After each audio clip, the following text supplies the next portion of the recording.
In fact, they typically did. So banks borrow short, but they lend long. They take your money and they loan it out to somebody who wants to buy a car and has to pay back over 3 years. They loan it out to somebody who wants to buy a house and pays it back over 30 years. So that the money you put in the bank today is not in the bank's vaults tomorrow. It's not there. It's out in the community, and it doesn't have to come back for a period of years. So if you change your mind, if something spooks you, if you lose your job, then you run down to the bank. That's why they're called runs. You run down to the bank, and you demand your money.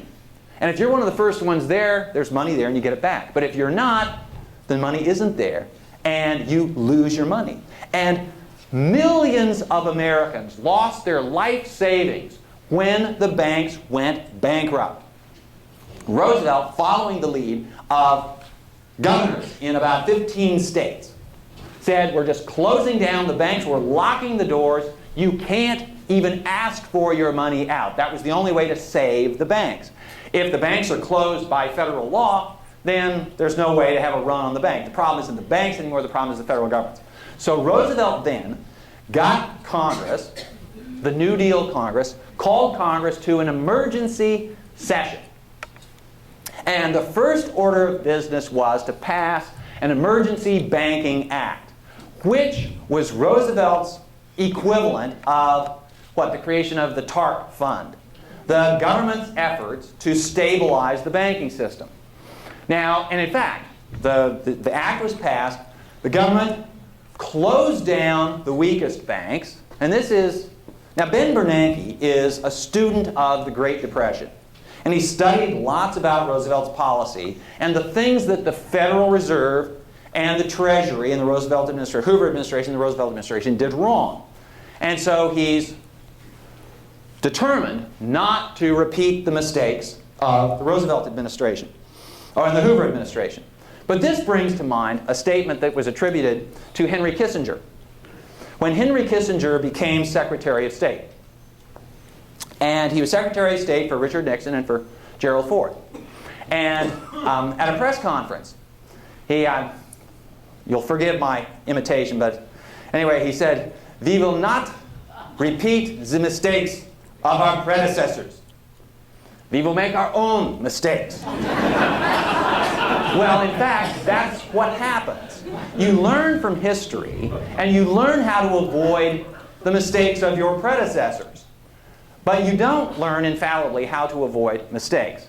Anyway, the Emergency Banking Act was passed, and it did stabilize the banks. Oh, but the key to stabilizing the banking system wasn't so much the Banking Act itself. That had a lot to do with it. That created these structural reforms. Banks were closed down, and government money was injected into the banking system. But the key to making it all work was Franklin Roosevelt's first fireside chat. Roosevelt was, I'm going to say this, knowing that fans of Abraham Lincoln might differ with me, fans of Ronald Reagan might differ with me. I'm going to say that Franklin Roosevelt was really the great communicator as an American president. And I say this, first I'm going to ask a question of this audience. I have to be a little bit careful trying to estimate the age of people in the audience. How many of you can remember where you were when you heard that Franklin Roosevelt died? Okay. Just from the looks of you, I'm going to say that you were all no more than 3 years old when that happened. But in fact, it was something of a collective, well, shock would be to put it maybe mildly. There was this feeling on the part of millions of Americans that a member of the family had died. This was partly because Roosevelt had been president so long. He'd been president for 12 years, longer than any president before him, and unless the Constitution is changed again, longer than any president after him. Now it's unconstitutional, you can only get elected twice. But the other reason is, well, I'll give you two more reasons. Another reason is that Roosevelt had led the country through the dark years of the Depression and then the scary and challenging years of World War II. So Americans felt they had gone through a lot with Franklin Roosevelt. But the last thing is, and the thing that tied this all together was, Americans felt they knew Franklin Roosevelt. They knew him in a personal way that Americans had not known a president before Roosevelt. And partly this was the nature of Roosevelt's personality, but it was also the melding of his personality with the principal broadcast medium of his day, radio. And Roosevelt's fireside chats. Of those people who remember where you were when Franklin Roosevelt died, do any of you recall listening at the time to any of Roosevelt's fireside chats? Okay? For the rest of you, I recommend you can go on the internet and you can hear Roosevelt's fireside chats. And if you listen to them, the best way to listen to them, and I've done this, is as most people, I don't say most, but very many people listened to them when they were given the first time. The fireside chats were typically given on Sunday evening, 10 o'clock Eastern Time, 7 o'clock on the West Coast. The 4 radio networks at the time preempted all other broadcasting. If you had your radio on, you were listening to Franklin Roosevelt. And a lot of people, especially on this first one, the first fireside chat occurred at the end of the first week of Roosevelt's presidency.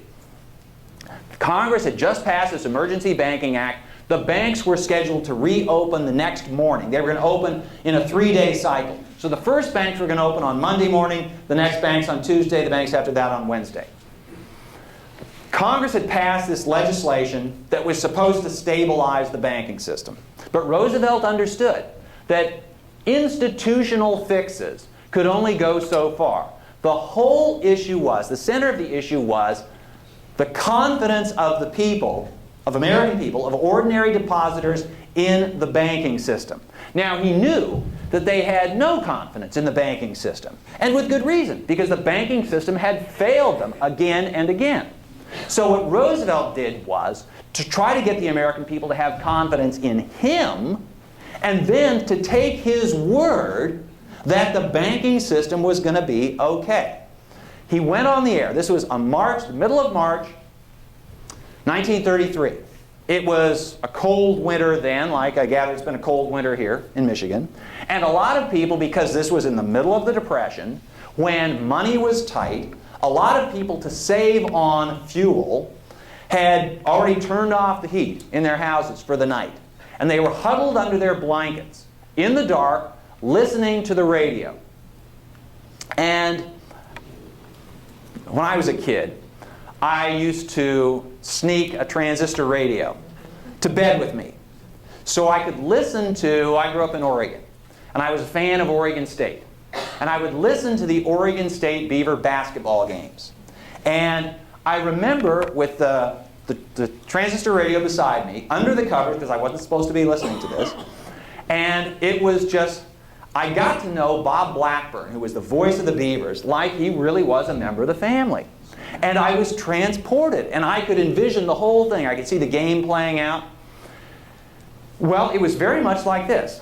When Americans on that March night, this is the first time they have heard their president speak directly to them. And this was one of the secrets of the fireside chats. Roosevelt, when he gave his inaugural address, he knew that most people it was in the middle of their busy day. And there were lots of other things. He also knew that there would be all sorts of editorial comment, be surrounded by reports of the inauguration. This was Roosevelt speaking directly to the American people. Almost not as president, so much as sort of wise uncle.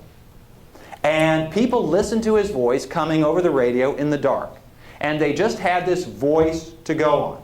Now, I'm going to digress just a little bit here to point out that there was no television in those days. Most people had seen pictures of Franklin Roosevelt, photographs. Photography was well developed. They saw pictures of Roosevelt in the newspaper. They were still pictures. They saw the occasional newsreel. These were short film clips, almost the equivalent of the YouTube clips that you can see of this, that, or the other thing. But they were edited. And so there was nothing like live video coverage of things. So people had this picture of Roosevelt, but it was Roosevelt clearly at a distance.